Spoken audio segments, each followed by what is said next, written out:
What's up, tubers? I'm Roy back once again. Well, hope you guys like that little icon that I used for the thumbnail. I just found online a picture of the sun with a thermometer in its mouth, and that definitely rings true today. Um, I have no idea what I want to talk about. I'm going to leave it up to you guys. If anybody can interject, I just can't do anything else. Normally, I would be outside, maybe taking another bike ride or doing some yard work, working on the Chevy Tahoe. But honestly, it is just too hot. Mom and I did a bike ride earlier at City Park over in Portsmouth, and this had to be about 9:30 this morning. We did about an 8 mile bike ride all around the park and around the neighborhood, and that just wore me out. I got home, made lunch, and did some more exercising around the house. I've gotten up to 17,793 steps. I don't know if you guys can see that or not. That's about as close as I can get it. George Blakely's the only one here right now. I appreciate it, George. I hope you're not dealing with the same kind of heat that we are right now. But ever since about, let's see, it's 7:30 now. Ever since about 4 o'clock, I have had a splitting headache. So when I'm done with this, I think I am going to take 2 aspirin and go to bed because I just think I overdid it today. Temperatures, let's look that up, at least for my area. But those of you in the southeast part of the United States are definitely dealing with similar temperatures. What you doing? Baxter's here. You're going to see him walk by in just a second, I think. No, nope, he's going under my fold-up table. 95 actual temperature today with heat indexes between 100 and 110. That's the actual temperature combined with the humidity makes it feel like 110. So yeah, it has been incredibly hot, and I honestly cannot wait for fall. We got about another month of this until we get any relief at all. July and August in our area at least tend to be the worst months. And if you guys can see, I actually got some sun. I got a little blister on my nose here. I got one over on my ear too. So I think I'm gonna have to try to find some sunscreen that doesn't make me totally break out in hives, because I am really allergic to sunscreen. What I try to do after I'm out in the sun all day, if I'm really having a bad day where I've gotten blisters and it looks like I got a sunburn, I tend to use this. This is from Walgreens. It's called After Sun Gel Replenishing. It's not a cream. It's more of an ointment. It's got aloe vera in it, and it's really, really good for sunburns and just kind of revitalizing your skin. You guys can kind of see what it looks like there if my camera will focus on it. Come on.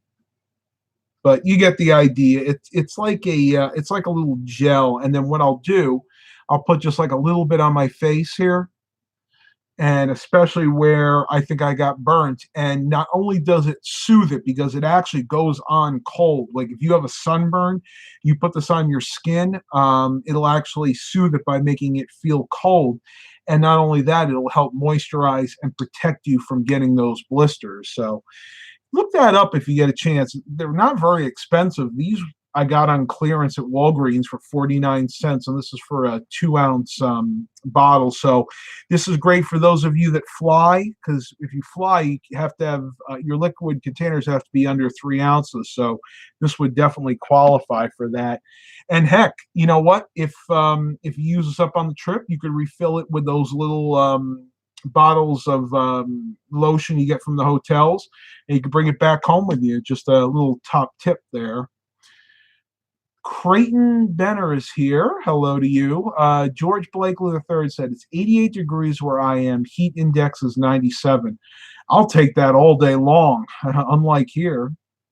Andrea Mallory, haven't seen you in a while. I appreciate you coming. And again, I know there may not be a lot of people here now, but I just honestly couldn't think of anything else to do. So I figured let's have a chat, see what everybody is doing. Give you guys maybe a few updates while we're trying to figure out a topic. I have a few more things I need to do to the Tahoe. Right now, it's perfectly fine. I'm able to drive. As a matter of fact, I've been driving that now for the last week. I haven't even hardly touched my LeSabre. And the van I haven't driven in like almost a month now. I really do need to take that out again. Most everything is just cosmetic. I want to get those little sunshades that go over the doors. The two in the front, the front driver and front passenger door, those are gone. They're long gone. And then the ones in the back, they're still there on the rear doors, but they're loose. I mean, you can actually put your finger on there and flex, and you can tell they're about to fall off. And I actually found some on eBay that I think I'm going to get. I could do it myself. They're very, very easy to do. They actually, believe it or not, they're stuck on with like something like double-sided tape. I'll share the link to that for any of you guys that might be interested. But I mean, it's not that expensive. It's a Chevy Tahoe GMC Yukon 95 to 99 crew cab window vent sunshade rain guard visors. They're more sunshade than rain guards, but you get all four for $23.50, and that's free shipping. And I could even be a little cheeky. They actually have a best offer, so I could offer maybe $20, and I bet you they would take it. But just little things like that, little cosmetic things I need to improve the vehicle a little bit. Andrea Mallory asks, how are the cats? The cats are actually doing very well. Baxter's right here. Come on, bud. Baxter. Let me see if I can entice him over here. Hang on.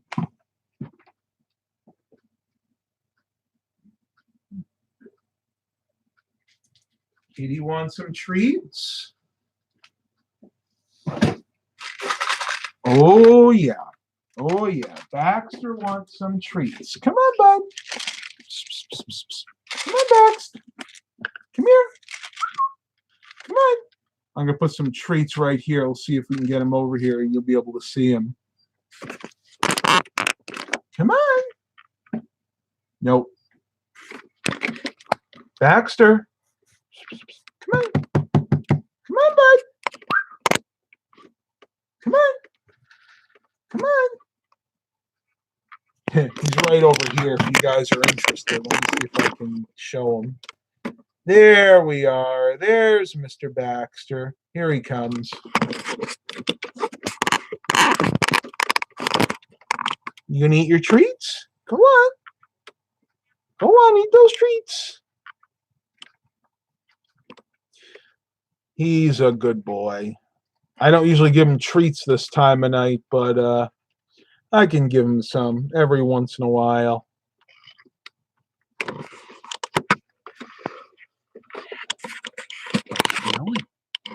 What you doing, Baxter? What you doing, buddy? You gonna be bashful? Yeah, you're a good guy, aren't you?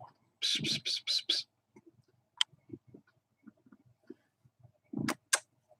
You camera shy? You camera shy, bud? It's okay. Well, one thing you can do to a cat that kind of calms him down is if you grab the scruff of the neck like this and just kind of rub and pull just a little bit. That doesn't hurt them. That's what their mothers do when they're young. You can pull a little bit, and that'll kind of calm them down. You see how he's getting kind of calm now? Oh, yeah. Good boy. Good boy, Bax. Good boy. Good boy, bud. Yeah, you're a YouTube star, Bax. You're a star on YouTube, bud. What you doing? What? Oh, now he's going to show his butt. Okay. Well, we had enough from Baxter there. He's a little camera shy. Wow, I need to adjust that. All right, so we got Storm Spotter. He's so adorable and cute. Hi, Baxty. You are back. See, everybody likes you on YouTube. I better take the keyboard back before he sits on it and inadvertently ends this live stream. I am being very careful now with giving them treats because I've noticed they're gaining weight. We've actually cut them back. We used to feed them wet food 3 times a day. Now we cut it back to twice, once in the morning and once at night. And if you have indoor cats, you have to be really careful not to overfeed them. A lot of people don't realize that. Indoor cats are very susceptible to becoming overweight. And just like people, cats can also get things like high blood pressure, diabetes, heart ailments, especially if they're overweight. So if you guys have a kitty and it's a little on the chunky side, make sure that you put them on diets, just like we've been on diets. You know, not only is it good for people, it's good for our pets too. Milo is missing out on all the attention, but I'm not going to let him in right now because they were fighting earlier. Milo likes to bite the back of his neck really hard sometimes, and I just have to keep them separated right now. They're Milo's being a bully. Baxter is definitely the beta cat. Milo is the alpha. What you doing? You good boy. You good boy. You're gonna let me pet you, and you're gonna give me some likes. I'll bet. I know we have some cat lovers out there. Oh, Storm Spotter says, I got a computer question for you, Matt. Go right ahead. Shoot, let's see what you got. And I think Baxter will stay here with us. Let's see if I can get us both in. There we go.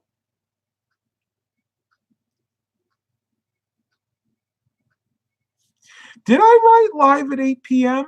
Maybe I did. You know, I'm not all together with it right now. I'm not saying I have heat stroke, but I don't know.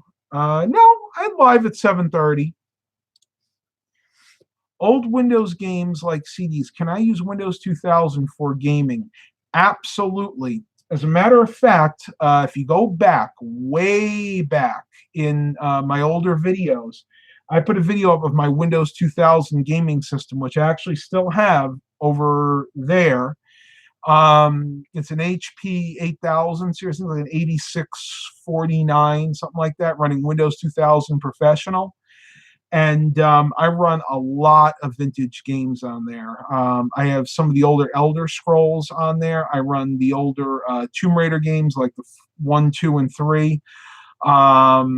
Maniac Mansion Returns. A lot of the Windows 97 or 95, 98 era games I can run on that. So to answer your question, yeah, Windows 2000 is actually a really good choice for that. How much RAM and hard drive space do I need for Windows 2000? For Windows 2000, you want at least 512 megabytes, so half a gig of memory. Hard drive, I would go with either a 40 or an 80 gig. I actually have both in that computer. I have a 80 gig. I'm sorry, the boot drive is an 80 gig Western Digital, and I have a secondary Baxter hard drive, which I believe is 160 gig, but don't quote me on that. It's been a long time since I've actually used that computer. One broadcast. I have a question about Maxell HiFi and HGX Gold VHS tapes. Do the HiFi tapes have better audio quality than HGX Gold or vice versa? Generally, yes. To the best of my knowledge, the only difference between what they consider HiFi tapes, HiFi star tapes, and regular tapes is the grade of the actual chemicals that they use when making the tapes. Usually, they use something like an MP tape, which is a metal particle tape. Those are what they tend to use for HiFi tapes, or something like chromium dioxide. but you still can record hi-fi audio to standard tapes. Whether or not you're going to notice an audible difference in the quality, I tend to doubt it. And the reason being is the way a VCR records the audio, it's very, very high quality to begin with. So it would be marginal. It would just depend on how good of an ear you have, for one, and two, how good your audio equipment is. If you are running your VCR through something like a 5.1 channel Dolby Digital surround sound system, then yes, you probably would notice a difference. But if you're just playing it through something like the TV speakers, no, you probably wouldn't. I hope that answers your question.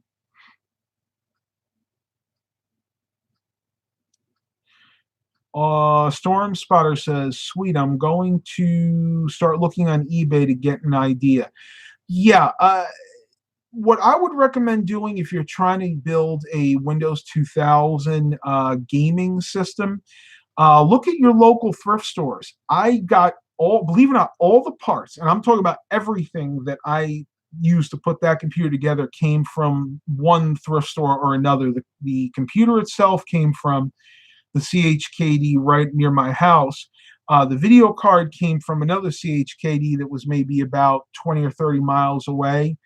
The secondary Baxter hard drive, I believe, came from a DAV thrift store that we had here when they used to sell computer parts. No, that came from the JOCC thrift store. But basically, you want to look at your thrift stores because they are going to be a heck of a lot cheaper to get the parts there than they will be on eBay. You'll wind up spending 4 or 5 times more getting those parts on eBay. Storm Spotter, my thrift store hardly has any computer stuff. Before you go, what I would tell you to say, what I'm going to say about that is make sure that you ask the managers, because a lot of thrift stores will not put older computer components out, and if they get them in, what they'll do is they'll throw them in the dumpster. So befriend the managers at your local thrift stores. Let them know who you are. Give them your business card, or if you don't have a business card, give them your name and number and say, "I'm so and so. I am always in the market to buy computers. Whatever you get in, put it to the side, call me, and I'll come in and buy it from you." Now, they may not allow that, but most thrift stores will. And just be really nice about it. Say, "Look, I'm looking to build a custom vintage gaming system, and I really need the parts." And you know what? Another thing is, usually they have multiple managers. So if one manager says no, come at a different time and ask a different manager. One manager says no, another manager might say yes.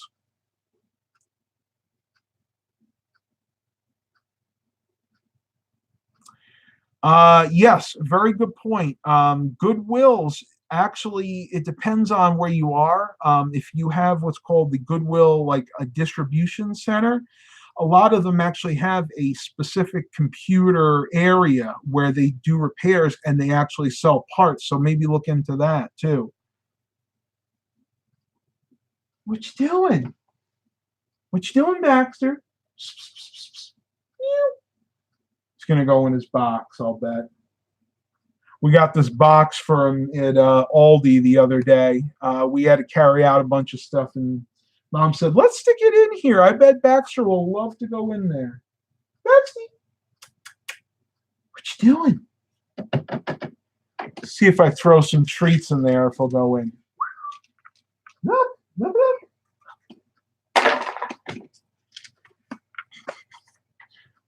This is the last bit of treats I'm going to give him. I knew it. I knew that would entice him. But I bet he won't stay right now. He's really preoccupied. They don't like it when the door is shut. That bothers him. You gonna go in? What? Huh? Go in your box. No? He's funny. Storm Spotter asks, if you decide to build one, what kind of motherboard do I need? That's a hard question because we're talking about a vintage Windows 2000 system. So probably Pentium 3 era would be a good choice. If you're talking about specific brands back then, Asus made one of the best motherboards back then, but you need to be careful. Motherboards from that era tend to suffer from capacitor plague, which basically meant that the capacitors would mushroom and explode eventually. So if you are looking for a motherboard, make sure that you find one that has been recapped. They are out there. You're going to pay more for it, but that'd be the best way to go. That being said, if you go to a thrift store, you can look for something like my HP Pavilion, which for whatever reason did not suffer that same fate. Most of the ones that had that capacitor plague were the custom built systems. Consequently, certain Dells from that era and a few gateways had issues with that, but for the most part, it was just the custom built systems. Yikes is right, and I have seen it. Just do a Google search for capacitor plague, and you'll see what I mean. You'll actually see the pictures. It's kind of gross. He's going up on the couch. What a funny cat. We got 7 watchers and 2 likes. Don't forget to click that like button if you're enjoying this, because that actually helps me out, believe it or not. All right, enjoy your dinner. One broadcast. I had a custom Soyo motherboard with an AMD Duron. It was a wonderful machine. I'm surprised, and I'm going to give you a little backstory on Soyo. I went to what they call the Chesapeake Center for Science and Technology. It was like a BOCES or a vocational school back between 1999 and 2001. And my teacher was in charge of ordering all of the components that we used in there, because part of our coursework, we had to build a computer from scratch. And she had ordered at that time all Soyo components, Soyo motherboards, Soyo cases, Soyo monitors. And I remember that we had those computers for the duration. So it would have been the 2 years. We got them the end of the first year, and we had them for the second year as well. Not less than 60% of those motherboards went bad within the first year. It had nothing to do with the capacitors, but it was just the build quality. And ever since that happened, I've really been, I've had a sour taste in my mouth when that brand Soyo is concerned. But I guess like anything, any brand has good and bad products. I just know Soyo to be a very, very low-end motherboard, at least. Actually, you want to know something funny? I actually had a couple Soyo monitors personally, and they were actually very good. It mainly was just the motherboard and the computer components, the actual desktop components that I had issues with. What you doing? What you doing, Baxter? Meow, meow, meow, come here. Uh-oh. Sounds like we have a weather alert. The National Weather Service in Wakefield has issued a severe thunderstorm warning for central York County in southeastern Virginia. Good boy. Good back. Surrey County in southeastern Good Virginia. back. Southern Relax, relax, relax. Williamsburg in Relax. southeastern Virginia until 8:30 p.m. Relax, buddy. Relax. Severe thunderstorm was located over Surrey, moving northeast at 35 miles per hour. Hazard 60 miles per hour with gusts and pennies. Nowhere near us. Source radar indicated. Impact expects damage to trees and power lines. This severe thunderstorm will be near Scotland around 8:05 p.m. Jamestown around 8:10 p.m. Williamsburg, College of William and Mary Kingswood around 8:15 p.m. Queens Lake, Carver Gardens, York Terrace, Ocean Gardens, Grove and Lee Hall around. I'll start answering questions when that thing shuts off. Should be just another second or two. Impacted by the severe thunderstorm include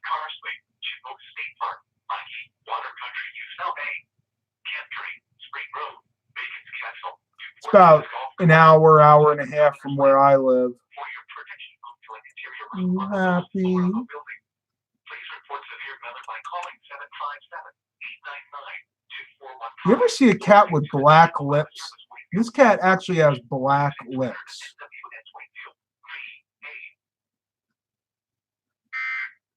All right, now that that weather alert's over, good boy. I386 asks, hey, Matt, if you want to start a repair, how much do you charge? It would be price plus parts. All right, go on, bud. That's a good question. It depends on how you want to run it. There's two ways to do it. One is by the hour, and number two is by the job. I usually charge by the job if I'm doing the work here. And that'd be the cheaper way to do it. You really just need to look up the prices online. Generally, if it's something like a OS install, I usually charge $40 or $60, depending on how complex it is. And that's installing all the software, making sure all of the hardware is good, because you always want to run a diagnostic first. And if it's more than that, like if you're doing a hard drive installation and then an OS install, that'd be anywhere between $80 to $100. And you might think that sounds like a lot, but it really isn't. Eric says he gets $75 for a Windows install. It really depends on the area and what people are able to afford. And I know that kind of sounds cruel, and it kind of sounds like, yeah, you might be price gouging people, but look at it this way. If you live like where I am in the South, gas is really cheap. Food tends to be really cheap, clothes. But what about if I was to move out to Los Angeles? I would have to probably pay $1 more a gallon for gas. A loaf of bread here is like $1.50, $2 out there. It's probably more like $3. So you have to price yourself for the area. And that's the best thing I could tell you. Eric says, I think worst buy, no pun intended there, or in this case, pun, I guess, gets like 125 to 150 for it, though. I'm not surprised. Most of you guys may or may not know, I was a Geek Squad agent for quite a few years, back in the late 2000s. And back then, a OS install, we charged $120. And if it was like a virus removal, that was also $120. And if we had to do a backup and an OS install, that was $200. And I can only imagine the prices have gone up now.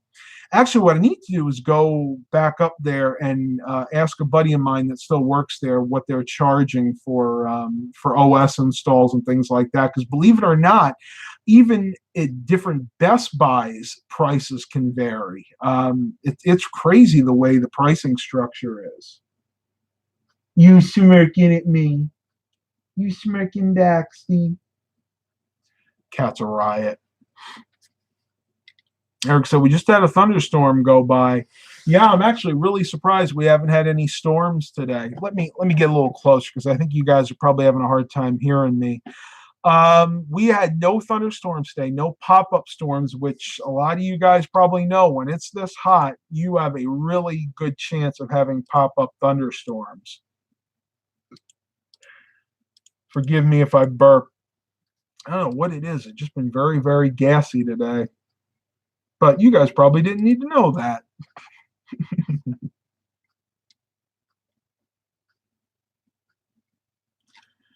We got 7 watchers and 3 likes. Thank you guys so much. Again, if you really do like this video, please give me a thumbs up. If not, don't. But they do help me in the long run. While I'm waiting for some questions, I'm just looking at the Facebook Marketplace. That's another thing. How much do you guys love the Facebook Virtual Marketplace? I've been using that now for a few months, and it is a great tool, not only to sell things, but to buy. I bought my Buick LeSabre off the Facebook Marketplace. I bought the Chevy Tahoe off Facebook Marketplace. But not only vehicles, I mean, you can find anything on there. Electronics, you can find, I mean, heck, somebody posted up empty cat litter buckets here. I mean, you could literally find anything that you're looking for, even food. There's a local, I guess they're doing this out of their house. It looks like a local person listed macaroni and cheese, fried fish, fried chicken, and cornbread, soul food for sale.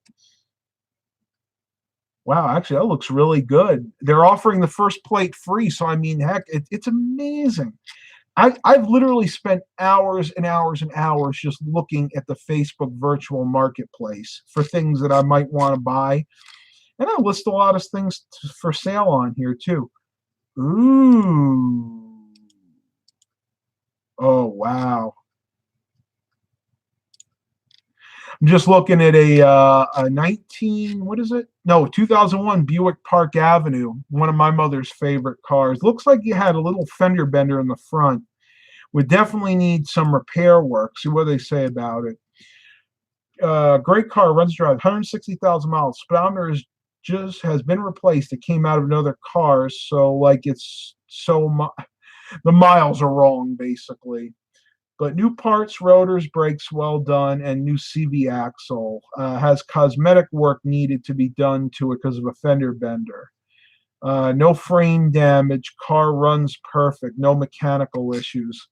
$900. I'm telling you, you got to be careful though, because you're going to want to spend money that you don't have if you keep perusing this thing. But I mean, it's a great tool, and I use the word tool because you can actually use this to sell things and make extra money on the side. I've been doing that for the longest time. And, Craigslist is great, but not everybody looks at Craigslist. You got OfferUp and all those Let Go apps, but not everybody has them because, let's face it, not everybody has a smartphone, but almost everybody I know has a Facebook account. And if you're linked with them, even if you're not and you're just in the area, they can click on that marketplace and they can immediately see what you have for sale. So lately, I have really done well on this Facebook marketplace.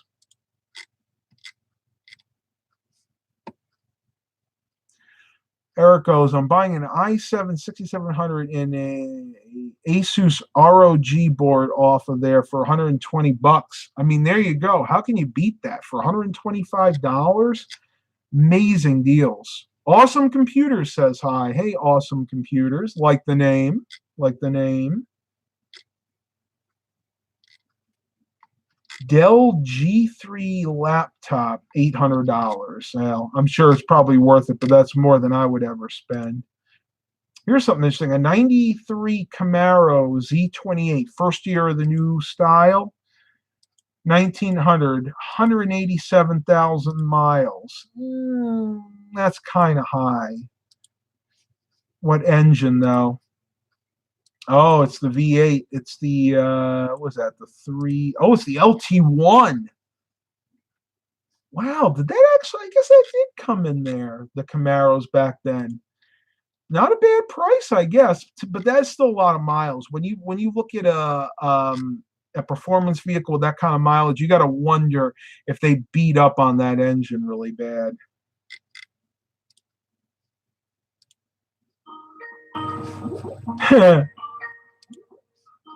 Oh, looks like I'm getting a call. I'm not sure who it is. Jonathan Grindle just hit 113 today. Oh, no. I can barely handle the 110 heat index here. Actual temperature here was like 93. I-386. I would like to have a 1970 Cadillac DeVille convertible like Boss Hogg's, just not white. Yeah, white and black are the two worst colors, and that's because they're both hard to keep clean. Black because you'll see any of the imperfections in the paint, and white because you'll see any bit of dirt that's stuck on that paint. My favorite color cars are like my LeSabre, the maroon or the red, and I like dark blue. Other than that, silver's okay. I'm not a big fan of silver cars, but that's the one thing I really didn't like about the Tahoe is the fact that it was black. Maybe getting that repainted though. That's a very real possibility within the next year. If I decide to keep that, I'm going to try to get quotes for a complete paint job, and we'll see what happens. But I want to make sure it's going to be a reliable vehicle. You got to remember, this is a vehicle that has 228,000 miles on it. It's had the engine rebuilt, but the tranny, I believe, is original. So I want to put a couple thousand miles on this thing. We're going to take this up to my uncle's place in Green and back, see if it makes it there without any issues. And if it does, then I'll be more inclined to start spending some bigger amounts of money on this vehicle, because worst case scenario, I could sell it on, but I'd still take a bath. I'm gonna tell you something with cars. Cars are really tricky to make money. That's why you don't see a lot of people out there flipping cars that don't really know what they're doing. You will lose money the first couple go arounds until you learn the business and learn what and what not to do, and maybe drive it to Dallas. Yeah, for those of you that weren't at the last live stream, Eric Brunhammer and I are considering taking a trip to Computer Reset. I don't know what's going to happen there. I really want to do it, but I would have to probably get somebody to sponsor the trip because it is really expensive. Gas money, hotel accommodations. If somebody out there, one of my subscribers wanted to sponsor this trip for us, either through a super chat, or I'd have to set up Patreon or something, let me know, because Eric and I could both film the trip and film when we're down there, show you guys the experiences. I mean, that would be absolutely awesome. But I don't know. We'll have to see what happens. Jonathan Grindle said, try looking for a GMCC era. I considered getting a pickup truck, but the Tahoe actually fits me better because the types of items that I pick up in bulk are computers, usually monitors, things that really can't get wet or be exposed to the elements. So believe it or not, the Tahoe is actually the best vehicle I could have gotten. Now, I could have went with something like a Suburban, but it's just a little bit too big. I don't really want to have to park something like that. And the whole idea was something that Mom and I could take the bikes and park easily in smaller areas. Like a lot of the state parks where we are, there isn't a lot of area to maneuver in the parking lot. So the Tahoe was the perfect size. We got a $10 super chat from I386. Thank you so much. I appreciate that. And once again, I'm going to do the best to improve the content on this channel. I try to give you guys a variety of things, live streams, vlogs, and things like that. Hopefully in the near future, another thing we're going to be doing is working with that Instapot that my aunt gave my mother for her birthday. We have some really cool recipe ideas for that. Actually, I should say my mother does. Now, she isn't telling me what they are. She wants to be a surprise. I even asked her. So once she reveals that to me, I'll go ahead and put a Facebook post up, and then I'll let you guys know what the first dish we're gonna make in that is. What's the matter, Baxter? I think Milo's at the other end of the door because I keep hearing like a knocking sound, and it's probably Milo.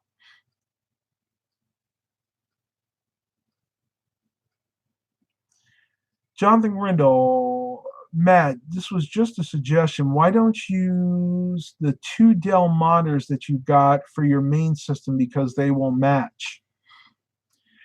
I probably could do that. I've had a lot of people comment because you guys have seen my setup here, my main rig. I have 2 24-inch screens. One is a Samsung and the other is an Acer. I don't know. It really doesn't bother me that they're not the exact same brand because they're both the same aspect ratio and they both are the same resolution. They're both 1080p, so 1920 by 1080p. I'll have to see. And honestly, the two that I have downstairs, the picture is not quite as sharp as these are, because these are LED monitors, whereas the ones downstairs are LCD, so they're not quite as bright. Storm Spotter said, I'm back heating my dinner in the microwave. Awesome. Yeah, I use mine a lot too. As a matter of fact, if you guys watched the vlog I did yesterday, I picked up from our thrift store for $15 that Sharp Carousel half pint microwave.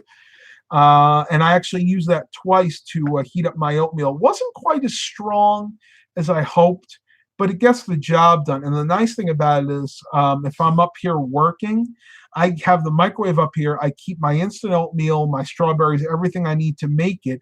So I can just go in there, heat up my oatmeal, come back in here, eat my oatmeal while I'm typing away at the computer. So that was a nice idea, and it seemed to work out well.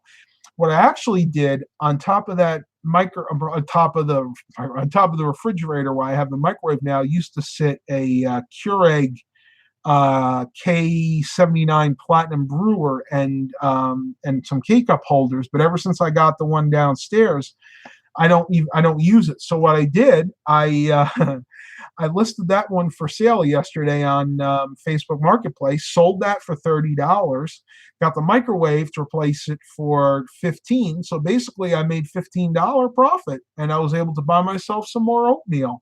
And again, I'm not being paid to promote the Facebook virtual marketplace, but it is a really good tool, not only for selling, but for buying. I-386 I wish we could get a good thunderstorm. It was 99 here. Heat index at my house was 102, but there are trees.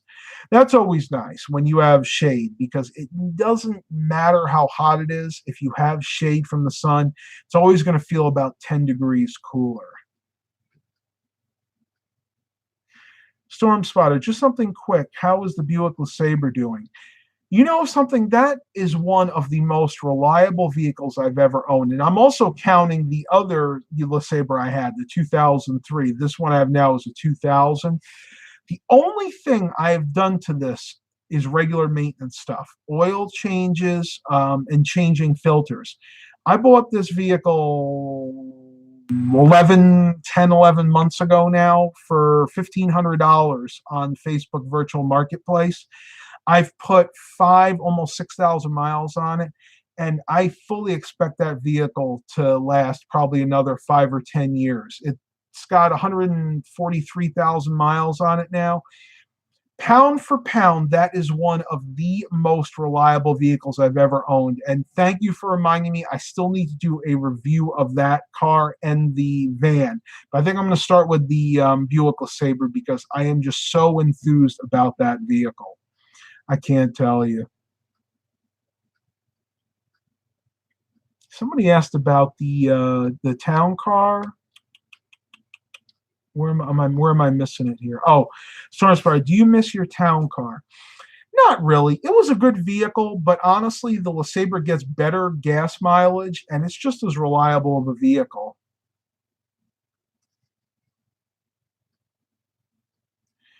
Eric says, like I said, I'm getting that board plus a cool XPS 720 case off Facebook Marketplace, so expect a sleeper video coming soon.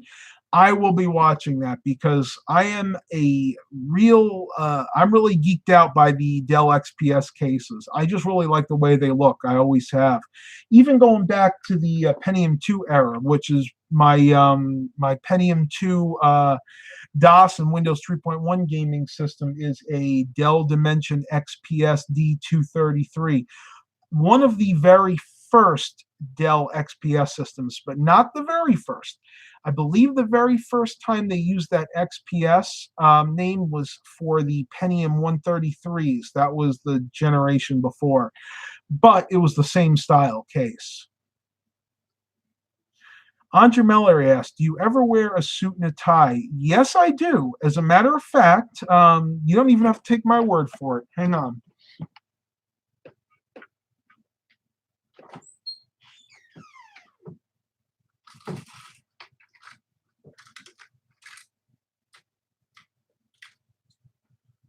This is a suit that I picked up at the CHKD locally. I wore this to my cousin's wedding. Let me adjust the camera here so you guys can see it a little bit better. I think I paid maybe $4 or $5 for this, and this was actually a really high-end suit made by the Quality Shop. The size, this is actually a 48, so it might actually be a little bit big on me, but I'll try it on anyway. Let's see. See if it'll focus. Focus, thank you. Yeah, it's a little big now. I may have to get it taken in. Let me button it up and I'll show you. Just to give you an idea, what was it, about 6 months ago, went to my cousin's wedding and this just barely fit. Look at it now. You can see that it's definitely a little on the big side. But yeah, I mean, I very rarely wear them except to like weddings and events like that. But you know what? I should start wearing them on Sunday to church. I'll be honest with you though, I don't really enjoy wearing suits all that much. I like what we call casual dress. Even when I go to even when I go to church, I usually just wear something like a polo shirt, maybe a button-down one, but usually one with just the 3 buttons, so like a business casual polo, and pants, Dockers, something like that, khaki pants, and sneakers. Oh, we're not that formal at our church either. You can see I'm getting to be a little bit of a clothes horse there. I need to clean that closet out. There's a lot of junk in there I don't even wear anymore.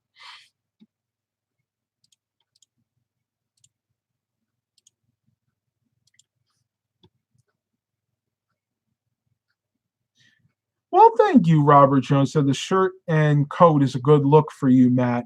The only problem is I keep losing weight so darn fast now that I have to keep buying new suits. I think I tried one on the other day at the thrift store, and I think I'm between a 42 regular and a 44 regular now. So I'll have to see what I can find. And believe it or not, that's actually a good size because that is a very popular size, 42 more specifically. Anything like 42, 44, 46, 48 is a very typical suit sizes. Eric says, I go to church in shorts and a t-shirt. You know what? The Lord does not look at your dress. He doesn't really care. In years past, it was always very formal, back, half a century ago. You would always dress up to go to church, and that's great. If that's what you're into, yeah, that's fine. But I think of movies like Sister Act, where they were actually able to attract the people off the street that were just in their everyday clothes. The point is they're going to church. It really doesn't matter what they wear. And I think that's a great thing. I mean, heck, there are a lot of these satellite churches that meet in people's houses, maybe meet in like old storefronts, and I think that's great. There's a real resurgence of religion now, and I'm not going to say religion. I'm going to say interest in spiritual matters, because when you say religion, people get all, oh, I'm not into religion. I believe in God, but I don't like going to a specific church because I don't like what that denomination believes or what that credo is. It doesn't matter. Whatever you believe, just follow it, and always trust in your higher power.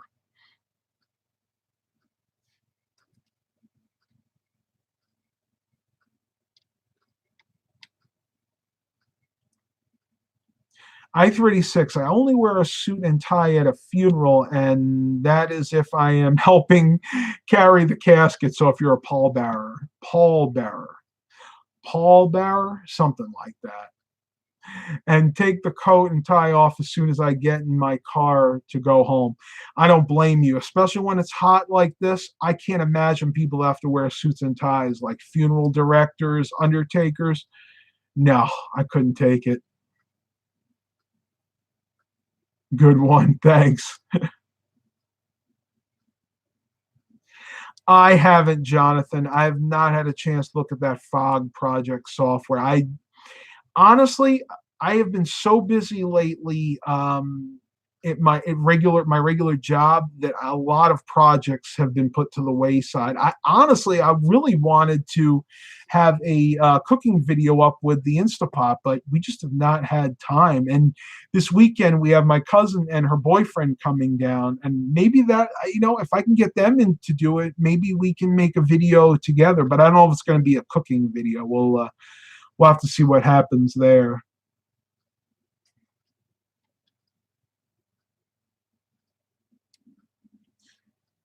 I missed. If you ever find a good small form factor PC, go with a Dell Studio 540S.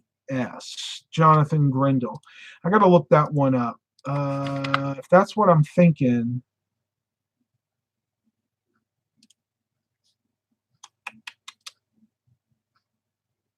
Okay.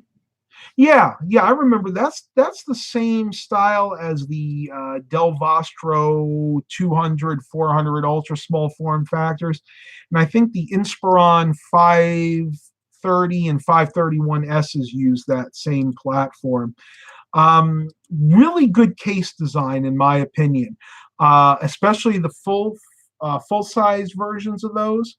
They had the hard drives where they were actually screwed like to the front of the case on their own rails. And I actually liked that design because it allowed for a lot of the cooling to get to them. Whereas, most cases you have the hard drives stacked one on top of each other, and the hard drives just never got enough cooling. So I have to give Dell kudos for those cases.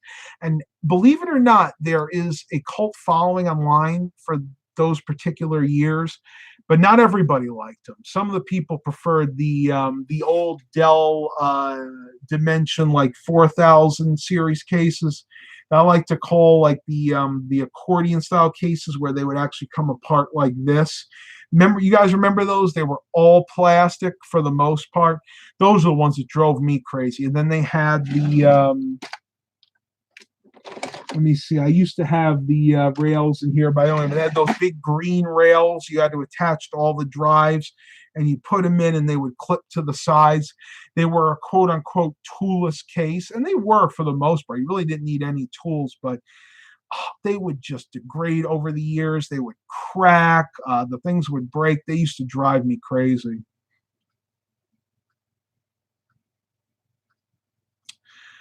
Andrea Mallory, is there any reasonably priced laptop for under 350 with 500 gigabytes? Oh yeah, I mean, just you can search online for them. Heck, as a matter of fact, I just refurbished a Dell Studio laptop for a gentleman. It's got I think that's got a 500 gig hard drive. I'm not exactly sure, but I know it's got 4 gigs of RAM. And I'm letting that one go for like $200. So, I mean, you got to look out. If you're buying a used or a quote refurbished laptop from somebody, make sure that it is truly refurbished. In other words, they've been through it.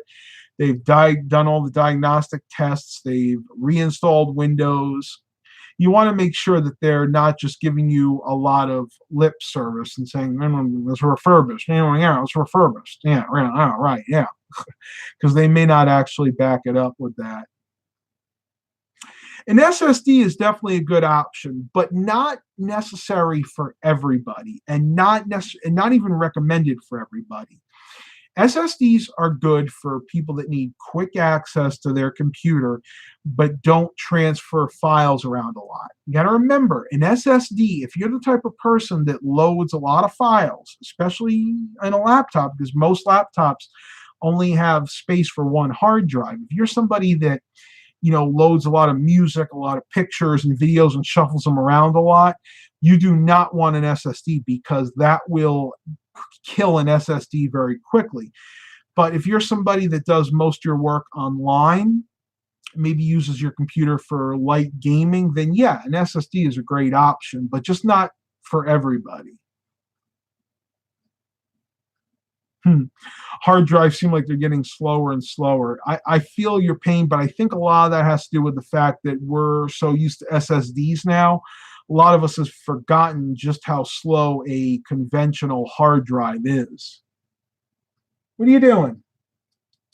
Baxter, come here. He's being destructive. He's going near my door and just clawing at it. Just for pictures, honestly, I would probably stick with a conventional hard drive. Again, if you're transferring a lot of files around quite often, you definitely want to go with a conventional hard drive over an SSD. Now, the nice thing about a desktop is you can have the best of both worlds. You can have an SSD, like in my main rig. I have an SSD for my boot drive and for a few select files and programs, but my storage is still conventional. But with laptop, you can't do that. There are a few high-end laptops that do facilitate multiple hard drives, but they're very few and far between. I did not hear that, Pradkins. He said the Plymouth Voyager is coming back in 2020. I'd have to really do research about that because the Plymouth name doesn't even exist anymore. Chrysler retired that back a few years back. So I'm not saying it's not true, but I just don't know. Mark, oh, sorry. How long ago did SSD drives first come out? Mark Covington asks. I think about 10 years ago, maybe like mid 2000s was the first time I ever heard of them. I love this. Eric Brunhammer goes, I recently used a 5400 RPM laptop drive on a Core 2 Duo laptop, and holy expletive deleted. That was painful. Yeah, 5400 RPM is slow, but most laptop hard drives are 5400 RPMs because if you put in a higher RPM drive, the higher the RPMs, the more heat it creates, and you tend to get a lot of issues with overheating. So most laptops, unless they have SSDs, if it's conventional drive, it's going to be a 5400 RPM drive. And that's just how fast the platter spins. Of course, the faster the platter spins, the faster the hard drive's head can access the data. Ooh, let me grab a little sip of something here. I don't know how many of you out there have Harris Teeters where you are, but this week Harris Teeter has on sale. I think it was 2 for $5.99. 12 packs of Polar 100% natural seltzer water. They had 2 different flavors, actually 3 different flavors. I got the cranberry lime, and they also had the regular lime, which I passed on. Then they also had black cherry. So I got one of each, the cranberry lime and the black cherry. They're actually really good. I like something carbonated at night. It really settles my stomach. And 0 calories. You get a little bit of a flavor and none of the guilt. 0 calories. Yes, it is. Harris Teeter and Kroger merged. As a matter of fact, when I when I shop at Harris Teeter, which I usually only use they're kind of expensive, so I usually just use their pharmacy and get a few things that are on sale. But when I shop there and use their Vic card, I actually get fuel points that I can redeem at Kroger, which is really nice. And believe me, now that I have that Tahoe, every little bit helps when it comes to fuel, because I actually calculated the miles per gallon that I was getting for the Tahoe. Actually didn't do too bad, all things considered. The first tank of gas that I used, I wound up averaging about 13 miles per gallon, and that was a lot of city driving combined with a little bit of highway driving and a lot of idling. So actually that was not too bad, because they rate that at about, I think, 15 highway and like 9 or 10 cities. So I'm actually doing pretty well with that. I'm surprised. Do you have a Snapchat? I don't believe I do. I use Instagram, but I've never actually used Snapchat. 5W30 synthetic oil for my Nissan, Pradkins 14 says. That's a good point. You want to use, whenever you're doing oil change, you want to use the oil that your owner's manual suggests. Don't go by what your mechanic says. Don't go by what your best friend down the street who does his own auto repair says. You go by what the manual says. Like for my, give me an example, for my Tahoe, I think that uses just the good old 10W30. Now you can use synthetic oil on that. Now my manual won't say that because back in 96, I don't even think there was synthetic oil, at least on the consumer end. They may have had it like for racing vehicles. I know somebody's going to ask me this. Matt, are you going to use synthetic oil the next time you do an oil change on the Tahoe? Probably not. I've never really used synthetic oil. I've used conventional oil for all my vehicles, and I've never had a problem.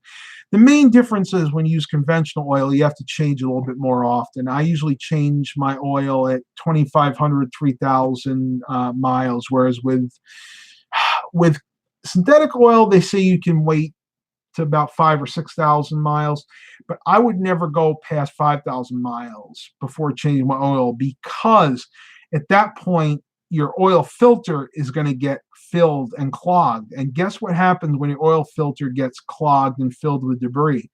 It just is going to start circling through that oil again, and it's going to deposit on your engine. So, in my opinion, at least, never go more than 5,000 miles without changing oil, no matter what the vehicle or the oil.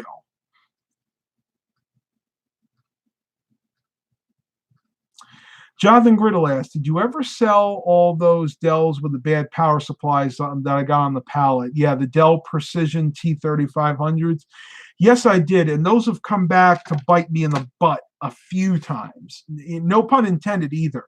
I literally felt like I was getting bit in the butt with those. Now, in all seriousness, I think there were 36 I got in that pallet. I was able to refurbish 24 of those. And of the 24, I've had 2 come back with bad power supplies. And I did the right thing. I replaced the power supplies for the people. Fingers crossed I don't have any more coming back. I really want to do that again because I really had a lot of fun refurbishing those computers. That was a heck of a lot of fun.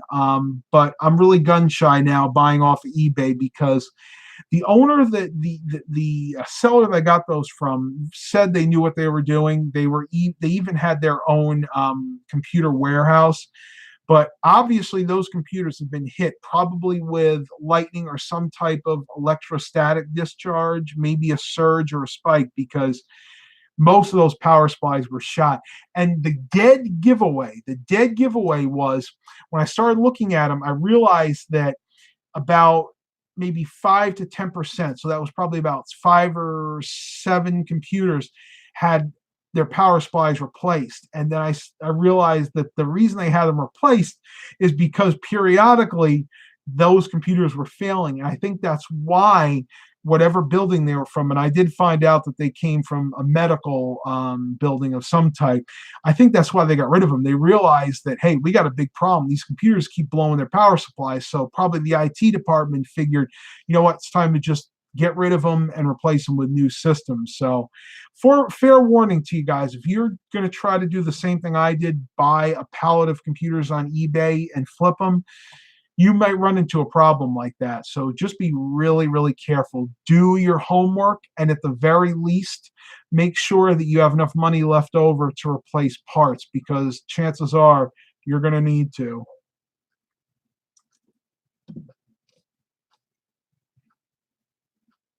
Oh yeah, Eric actually messaged me about this. He said, I made the mistake of selling a computer to an old person this week, but they paid me to come hook it up. LOL. That's a good point. Don't ever feel guilty about charging for work that you do. Now, if you have a charitable nature, there's no problem in every once in a while doing a good deed for somebody. I've had people do that for me too. But at the end of the day, you need to make your money. And if you're putting your labor into it, your work into it, don't ever feel guilty about charging for it. In the past, I have. Matter of fact, when I first started doing this, I used to do a lot of my work for free. And then I said, well, wait a minute, I can't make a living that way. So just a little top tip for you guys that might be getting into doing this.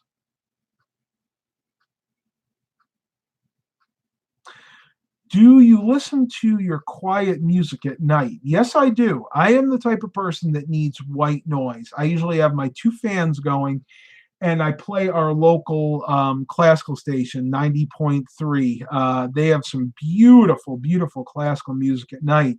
And on Sunday nights, they do the chanting monks. They play the chanting monks. I don't know what the proper term for it is, but they do that on Sunday nights, and Saturday nights they do bagpipes, which, believe it or not, I actually like listening to bagpipes. To me, that's actually very soothing.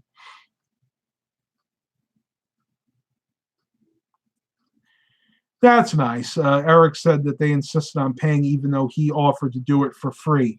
And you'll find that a lot. There are still a lot of people out there that are willing to pay, even if you're willing to do it for free. What I'll do in that case, I'll say I'll take it as a tip. And that usually makes them happy. I love your YouTube channel. It blessed me, Pradkins14. Thank you. I appreciate that. I like hearing that. We got 12 watchers and 10 likes. That's cool. I'm glad you guys were able to come tonight. Not a lot else going on, especially in this heat. Believe it or not, in about a half an hour when I finish this, after I wrap this up, I may try to do a nighttime bike ride if it cools off enough. If not, might have to wait till tomorrow. Where'd the cat go? Oh, he's under my fold-out table. Classic Mobile Home is in the house. Hey, says hello. Hello to you. Well, there's a lull. I think I'll go and search Facebook Marketplace for my next project. Give me some ideas too, because a lot of you guys have been giving me super chats here, and I want to get an idea of what you want me to do. I mean, I love making videos that I like, of course I do, but I also want to give back. So the more super chats that I get, the more I can give back to you guys in the form of doing more interesting videos. And again, I don't like to be that person. I don't want to be the person that's always soliciting money. And that's why I only mention it every once in a while. But if you feel like you want to give to the channel, it'll go to improving the content that comes on this channel. And if you guys want to see more live streams, I'm all up for that. If you want to see more vlogs, I can do that. Just let me know what you guys want to see. I love easy listening music, Mark. That's a good question. Classical music, smooth jazz. I actually still have on my Windows 2000 HP, I have an older version of Winamp on there. I think it's version 11.6.7, something like that. And I use that to tune in Shoutcast Radio, and I like to listen to smoothjazz.com, smoothlounge.com. I stream the internet radio at night. And a really nice one, if you go, you don't even have to do that. You can go directly to Shoutcast Radio, and you can listen to smoothjazz.com Florida with smooth waves of music.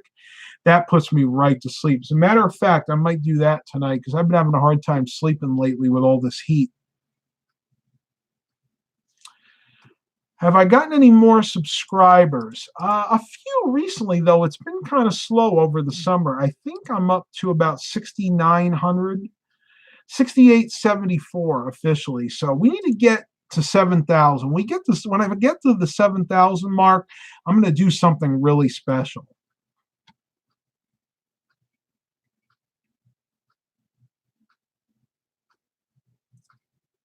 Yeah, Eric, you've been with me for quite a while. I actually found your channel, and I love those early videos where you used to do the reviews in the basement of your old apartment. I thought those were really, really cool. All right, tubers, I'm going to have to end this here because my mouth is getting really dry. I'm getting really winded. Hope you guys enjoyed it. Please continue to like and subscribe. And as always, have a blessed day, everybody.